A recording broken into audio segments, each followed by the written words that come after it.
Inflación. El no meter un cuarto. Ajuste en la balanza de pago. Vemos el crecimiento, ¿verdad? El crecimiento que lo medimos a través de este indicador. Del Producto Interno Bruto, del PIB. ¿Cuál PIB? Real. ¿Y mejor que el PIB real cuál es? PIB real. ¿Estamos bien? Avanzamos. Inflación. ¿Qué entienden por inflación? Todos sabemos lo que es la inflación de una u otra forma.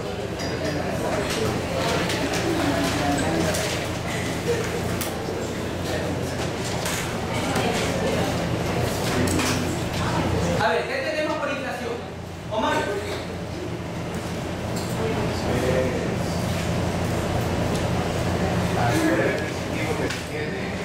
Ya, perfecto. La inflación tiene que ver con el poder adquisitivo. Cuando la inflación aumenta, ¿qué pasa con nuestro poder adquisitivo? Va, no es que nuestro sueldo va. A mí la empresa me sigue pagando lo mismo.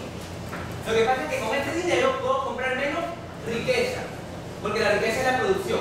Entonces me están empobreciendo. La inflación empobrece.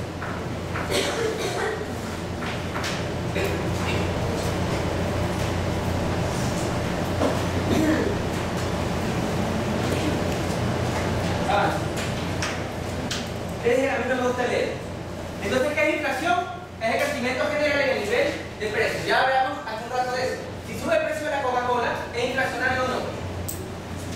¿Sí o no? No. Sí, ¿por qué sí? ¿Por qué no? Porque no afecta a la canasta básica, porque no nos empobrece de forma general. Si sube el precio de la gasolina, ¿qué ocurre? ¿Por qué es inflacionario?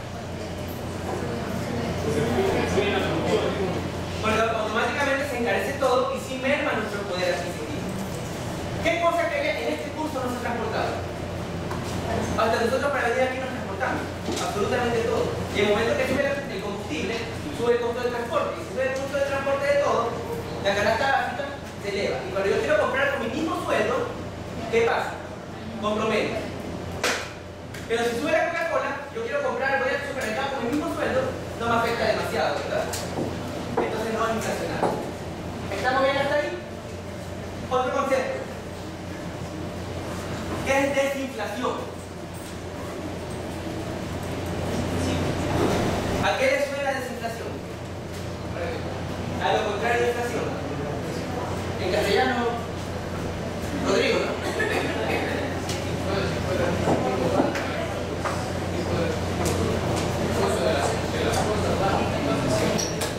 A ver, desinflación no es que los precios bajen.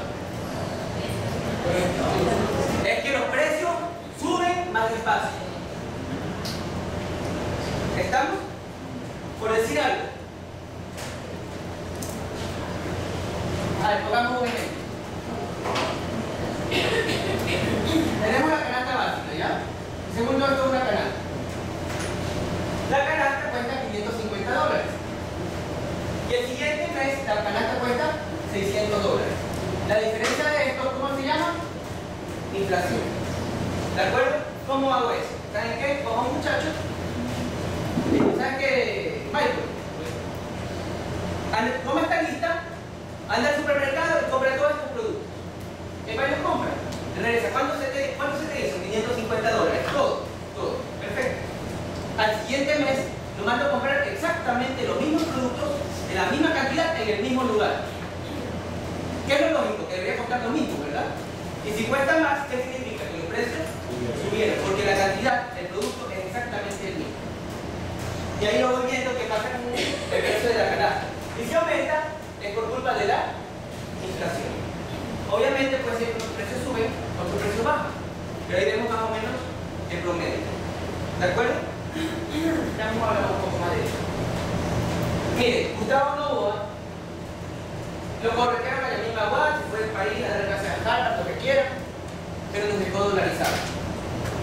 Y tomó la batuta Gustavo Novoa. Gustavo Novoa tenía que bajar la inflación. Tuvo la intención de firmar una carta con el FMI. Si iba a firmar una carta de intención con el Fondo Monetario Internacional. Y ahí le exigían que la inflación tenía que ponerse en un dígito. ¿Cómo bajó la inflación? Adivinen. Esta es la canasta, ¿verdad? Antes la canasta debía ser para 5 personas.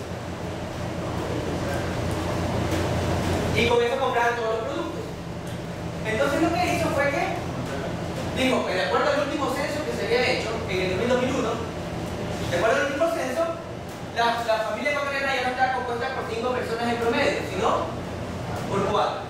Entonces la canasta básica ya no es de 5, sino de 4 personas. Y cuando haces esto de un mes a otro, inmediatamente, ¿qué pasa con el valor de la inflación? ¿Qué es más barato? ¿Comprar una canasta para 5 o para 4? Pero así la inflación no se hizo negativa. No es que los precios bajaron, sino que comenzó a crecer más despacio. Me invento, antes crecía el 20% mensual. Cada mes, estoy exagerando, pero cada mes los precios subían un 20%. Ahora ya no, ahora subían al 9% mensual. Significa que el próximo mes es más caro. ¿Sí? Pero está subiendo. Eso se llama desinflación. Desinflación no es que los precios están bajando. Es que la tasa de inflación está creciendo más suave. ¿Estamos hasta aquí? Deflación. ¿Qué es la deflación? Ahora sí. ¿Qué decía Rodrigo? Cuando los precios bajan.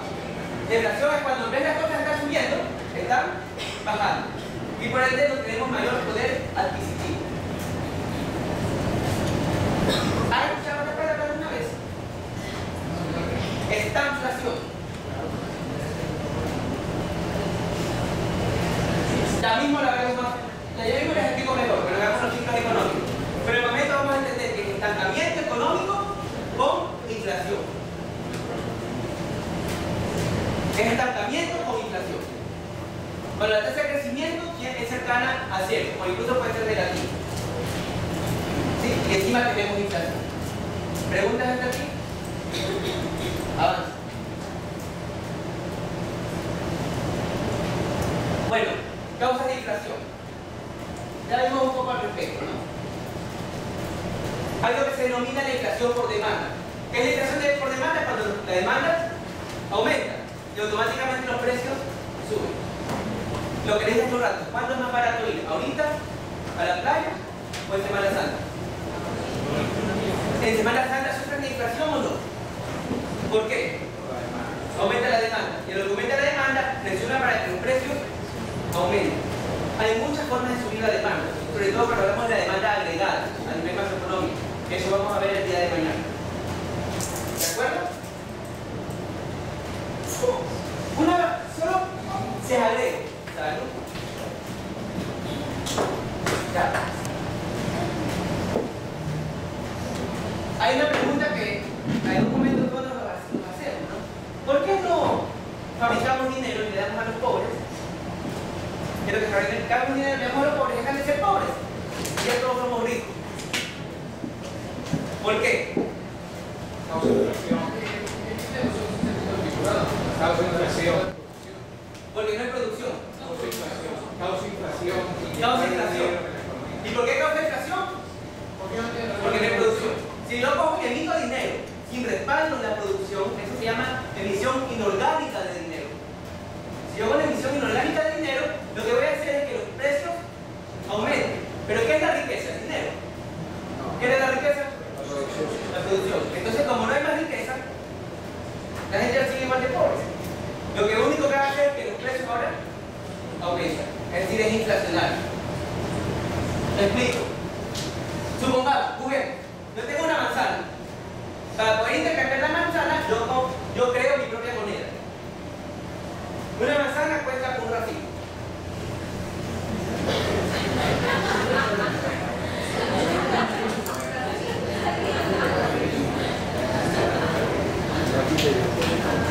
Si yo tengo 2 manzanas, el Banco Central me emitió 2 rafitos.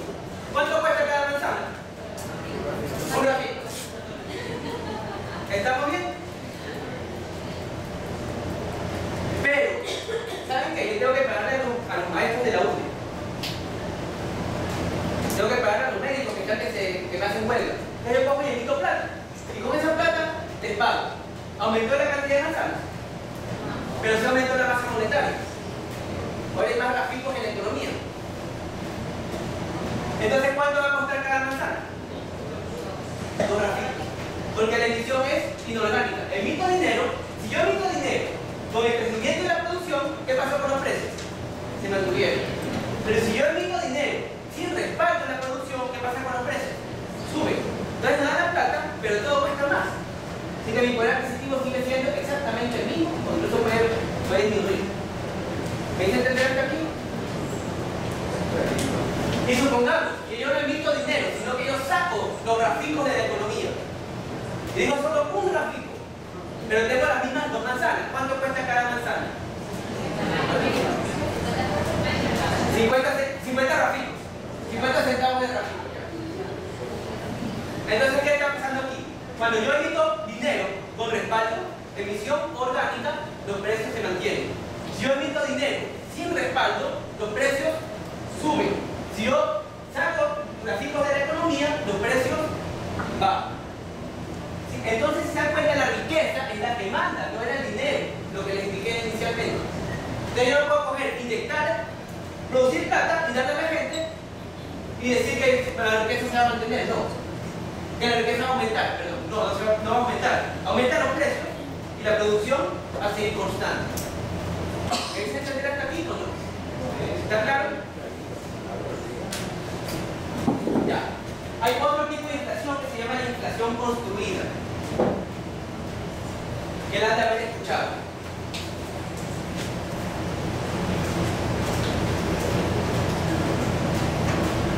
Tenemos más o menos una edad similar.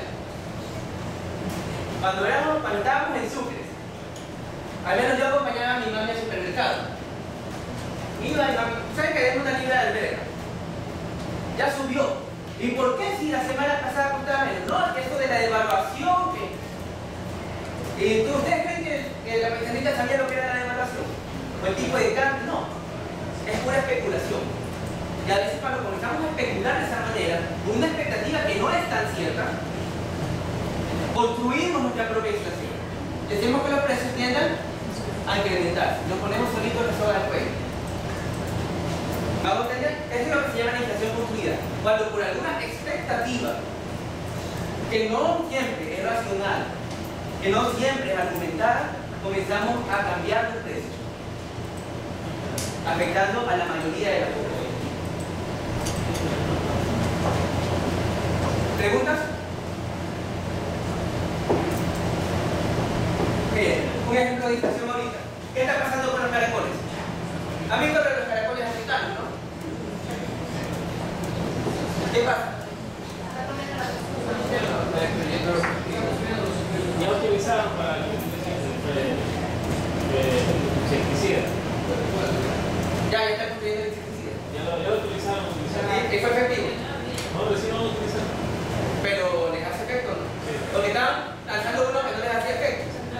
Y los gavilanes, los halcones que se comían a los caracoles, a eso sí les hacía efecto. Encima se morían los únicos depredadores que había desde el animal. Entonces fue una desgracia completa.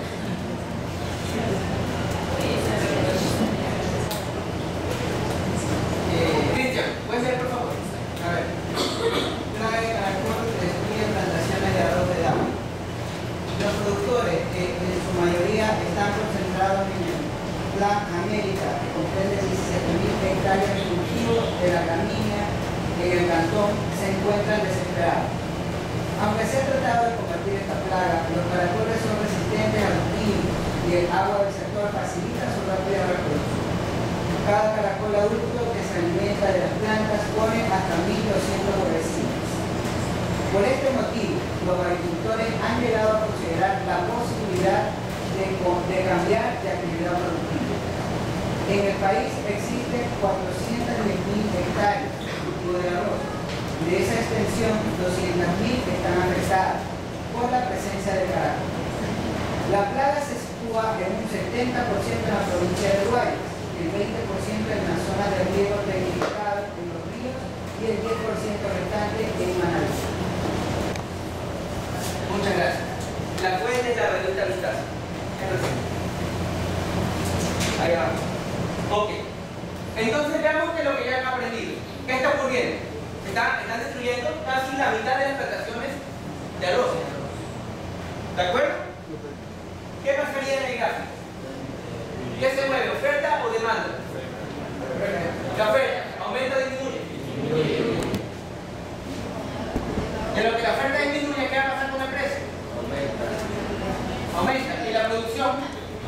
baja. Entonces, de acuerdo a lo que está pasando, es lógico tener una expectativa de que el precio del arroz va a tender al alza y que va a comenzar a escasear. ¿Estamos bien? Esto de ahí es lo que se conoce como inflación por oferta. Hace un rato vimos la inflación por demanda. La inflación por oferta, aquí tenemos un ejemplo claro actual. Si las empresas no son productivas, si la industria no es productiva, tiene altos costos y encima prohíben que tengan productos en el exterior, también vamos a tener inflación por oferta. Tiene que ver mucho también con la productividad, con la capacidad de la empresa de reducir costos y mantener la calidad. ¿Hecho entender hasta aquí o no? ¿Avanza?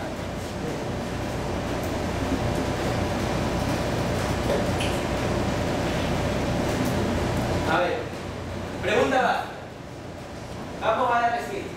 ¿En qué consiste la división del trabajo? ¿Sí has de saber? No lo sé detalladamente. Delegar responsabilidades. ¿Qué cosa? Delegar responsabilidades. Delegar responsabilidades. ¿Más claro? Damos un ejemplo. Un banco de diferentes departamentos que cumple diferentes funciones que logra fortalecer el banco. ¿Ya? Con limoncito casi. Ahí. A ver. ¿Qué están haciendo aquí ahorita ustedes? Especializándose, ¿verdad? ¿Especializándose en qué? Administración. Entonces, ¿qué pretenden hacer en algún momento de su vida o qué están haciendo ya? Administrar. ¿Estamos claros con eso? Y cuando se especializan es porque quieren ser mejores que los demás en eso. Y al ser mejores, ¿qué significa? Que son más productivos. ¿De acuerdo? Si alguien hace una maestría en telecomunicaciones, ya es ingeniero de telecomunicaciones y se especializa en algún área técnica, es porque quiere hacer esa área técnica mejor. Vamos con los abogados. Yo tengo un problema laboral y no voy a contratar a un penalista. Contrato a un laboralista. Entre más especialistas, ¿qué significa? Que es más productivo. Entonces, por eso se crea la división del trabajo. Para que las personas se especialicen en una sola cosa, pero eso que hacen lo hagan perfecto. ¿Sí? Y eso aumenta la productividad. ¿De acuerdo? Tiene ventaja, ahorro de capital, ahorro de tiempo, los trabajos son más sencillos, hay más simplicidad para que nueva fuerza laboral se incorpore al mercado, cuando son tareas básicas. ¿Has escuchado del Fortismo? ¿El modelo qué? ¿No? Miren, antes para hacer los carros, esto es la fama de Ford, ¿no? En su momento. Cada artesano hacía el carro completo. Cada artesano necesitaba poner las llantas, poner el chasis, armarlo, pintarlo hasta que esté listo. Cada artesano. Entonces a Ford se le ocurrió una idea que para nosotros hoy en día es muy normal, pero porque ya se le inventaron hace rato y nacimos con esa idea que ya existía. ¿Sí? Pero en esa época no. Y era que cada persona se especialice solamente en una cosa. ¿Sí? Este solamente la llanta, nada más pone llanta. Este solamente chasis, este solamente motor, y así sucesivamente. Entonces primero necesitas menos capital, porque si yo tengo 5 empleados, acá cada uno de los 5 empleados tiene que tener todas las herramientas. ¿Sí se dan cuenta? Porque yo pongo la llanta, yo pongo el chasis, yo hago el motor, etcétera, etcétera. Necesito todas las herramientas para hacerlo. Un mini taller para cada uno. Acá no. El que pone la llanta solo necesita las herramientas para la llanta. Entonces me ahorro capital, me ahorro el tiempo, se hace más productivo. Porque como solo pone llantas, se hace especialista en eso. Las pone más rápido que los demás. Porque repite y hace lo mismo. ¿Y qué pasa con los errores? Disminuye. Bueno, y así la producción en cuánto cambió. Aumentó. Antes, por cada unidad que producía antes, ahora debe producir 10. Así que la productividad al cielo. Y es el primer carro que se produjo sin más. Ese es el modelo que. Ya fue la primera vez que los carros se masificaron, porque antes eso eran demasiado caros. Entonces esto es división del trabajo. Cuando aplicamos cuestiones de estas técnicas, pueden ser factores naturales, inducidos, como es el caso del caracol, que no es tan natural, no fue inducido, o cuestiones de la productividad, la oferta puede aumentar o disminuir, y eso de una u otra forma afecta a los precios, generando inflación o deflación. ¿Me hice entender?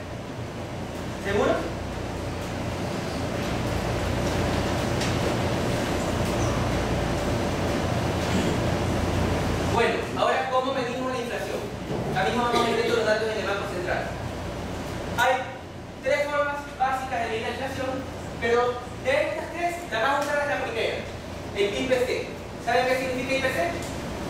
Índice de precios al consumidor. Cuando vean en las noticias, lean en el periódico, que hablan de inflación, les hablan del IPC.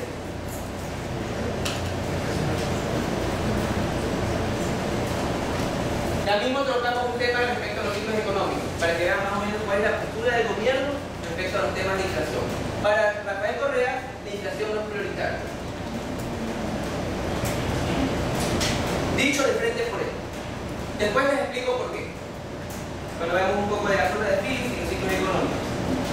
Pero para organismos internacionales como el Banco Mundial o el Fondo Monetario Internacional, mantener controlada la inflación es fundamental.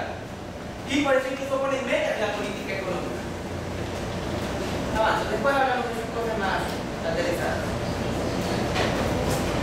Primero, vamos con el IPC. El IPC es una media ponderada a través de un índice de las Bailey.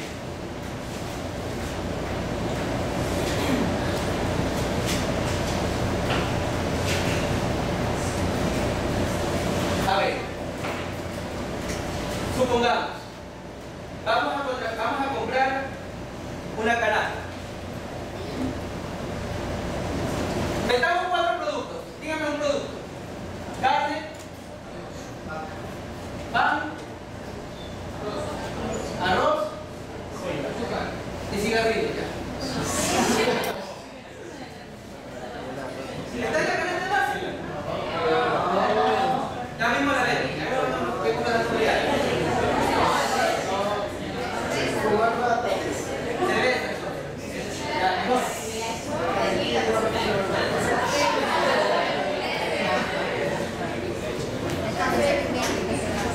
Ahora, ¿cómo trabaja este índice?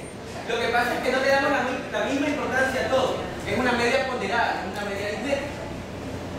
¿Qué significa una media ponderada? Si todos estos tienen que sumar el 100%, ¿qué significa? ¿Cuál de estos es más importante para ustedes? ¿La arroz es más importante? ¿La receta? ¿La carne? A ver, ¿cuánto le ponen a la carne? ¿Qué porcentaje? 50. Es un juego, sí que no importa. ¿Cuánto le ponen al pan? 30. Ya, 25 para que no se peleen. 30 ni 20. ¿Cuánto le ponen al arroz? 20. ¿Ya la cerveza? ¿Ustedes creen eso? Mañana pedí las gafas. Ya, entonces, esto es una ponderación. ¿Qué significa? Que cuando sube el precio le impacta a la canasta básica aquí solamente en el 5%. Es decir, que si sube $1 de precio la carne, es mucho más inflacionario que si sube $1 de precio la cerveza. Entonces es verdad, la canasta básica tiene muchos productos, pero cada producto tiene su ponderación. Y dependiendo de su ponderación es cómo participa de la inflación. Con nombres y apellidos. Hace tiempo le pusieron impuestos a los tabacos.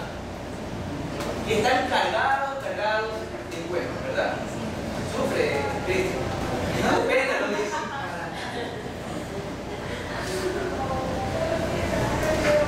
Ya. Supongamos que está cargado de impuestos. Y salió una lista, Pablo Lucio Paredes, salió la prensa diciendo que este incremento de los impuestos iba a ser inflacionario. Va a ser inflacionario. Por supuesto, porque está dentro de la canasta básica. Y si tú le pones, casi que duplicas o triplicas un producto, el precio de un producto que está en la canasta básica, ¿qué vas a generar? Inflación. ¿Tiene razón o no tiene razón? Sí, tiene razón. Pero, ¿qué pasa? ¿De qué depende? De la ponderación. Y eso es lo que no indica. Por eso tienen que aprender a analizar, crear metodologías de evaluación.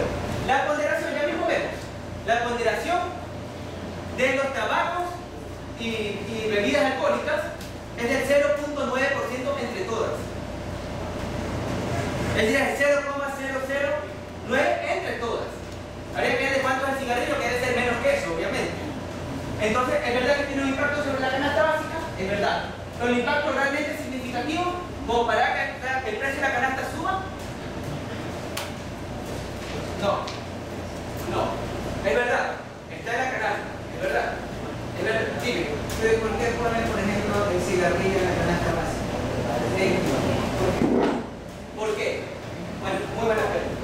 Vale la pregunta. Lo que pasa es que la canasta básica es una canasta con la cual nosotros nos podemos desenvolver socialmente de una forma más o menos normal. ¿Hago entender? En nuestra sociedad, ¿qué necesitamos para desenvolvernos? Lo básico. Primero, todo lo que satisface nuestras necesidades motrices, ¿no? Vivienda, comida, salud. Pero educación no es motriz. Yo puedo sobrevivir sin educación, ¿verdad? Pero sí meten de educación. Y después comenzamos a meter todas las variables que consideramos importantes para nuestra sociedad. Y en nuestra sociedad, de acuerdo a los estudios que hace el INEC, indica que un cigarrillito, una cervecita, una bebida alcohólica de vez en cuando es parte de pertenecer al mundo. Si nos vamos a Chile, en Chile la canasta básica está el telecable. Para ella es importante el vino. Entonces en Chile está el telecable. Y si vamos a las sociedades más desarrolladas, con más recursos económicos, ¿qué va a pasar? La canasta básica va a tener mucho más elementos diferentes a los de acá. Entonces no es tan fácil comparar la canasta básica de Estados Unidos o de Francia con la canasta básica de Ecuador. ¿De acuerdo? Pero son más o menos qué elementos necesitamos para socialmente desenvolvernos de esa forma básica, aceptable, mínima. ¿Respondí tu pregunta? Por eso está. ¿Alguna otra pregunta? Avanza.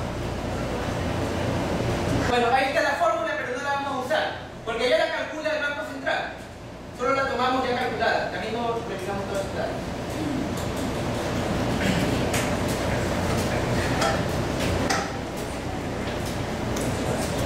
A ver, ¿por qué el PIB nominal no es igual al PIB real? ¿Por qué el PIB nominal no es igual al PIB real? ¿En qué cambia? Solamente en el precio. Solamente se diferencian en el precio. Entonces, si yo cojo y veo la diferencia entre el PIB nominal y el PIB real, es por el precio. Si yo tengo un gráfico del PIB, como hace un rato graficamos, ¿no?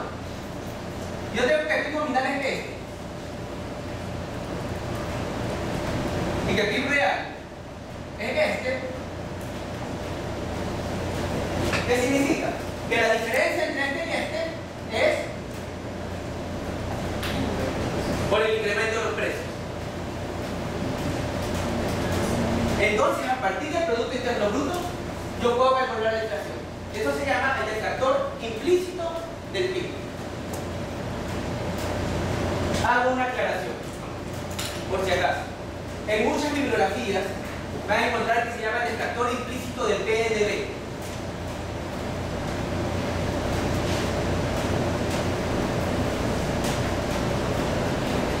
Algunas economías, en vez de usar el PIB, usan el PNB. Producto Nacional Bruto. Nosotros usamos el Producto Interno Bruto. ¿Cuál es la diferencia entre el uno y el otro? Rápido.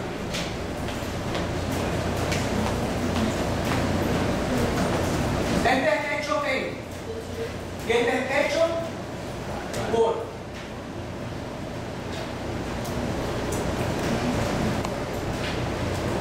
El castellano. El Ecuador usa el PIB, ¿verdad? ¿Por qué usa el PIB? Es el total de la producción de bienes y servicios medidos en dinero en una unidad de tiempo que por lo general es un año. ¿Sí? Pero es toda la producción hecha en Ecuador. Como dicen algunas personas, más de in. ¿Sí? Made in Ecuador. En cambio, el Producto Nacional Bruto es hecho por ecuatorianos. Entonces yo cojo el PNB y los ecuatorianos tienen empresas en España, eso cuenta como PNB. ¿Me entender? Para nosotros confiamos en el Ecuador, actualmente, aún actualmente. Pero si lo confiamos los sectores estratégicos, por ejemplo el petróleo. ¿Quién producía el petróleo? Las multinacionales.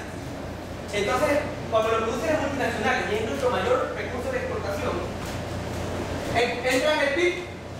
Sí, porque lo producen aquí en Ecuador. ¿Entra en el PNB? No, porque no es producido por ecuatorianos sino por multinacionales. Entonces, ¿el Ecuador cuál recomienda usar? ¿El PIB o el PNB? El PIB. Toda la producción de claro, toda la producción de móvil, ¿es PIB o es PNB? Es PIB, la producen aquí, ¿verdad? Pero no es hecho por ecuatorianos, es una multinacional.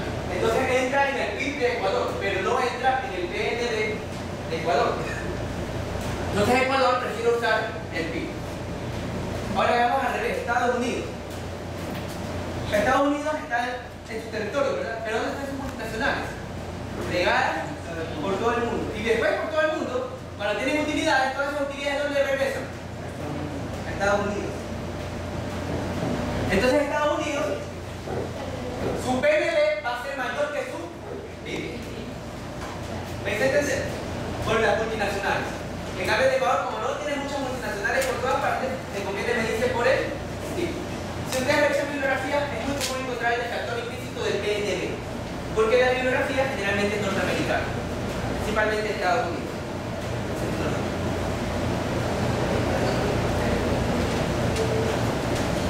Ya. ¿Cuál es el problema con el deflactor implícito del PIB?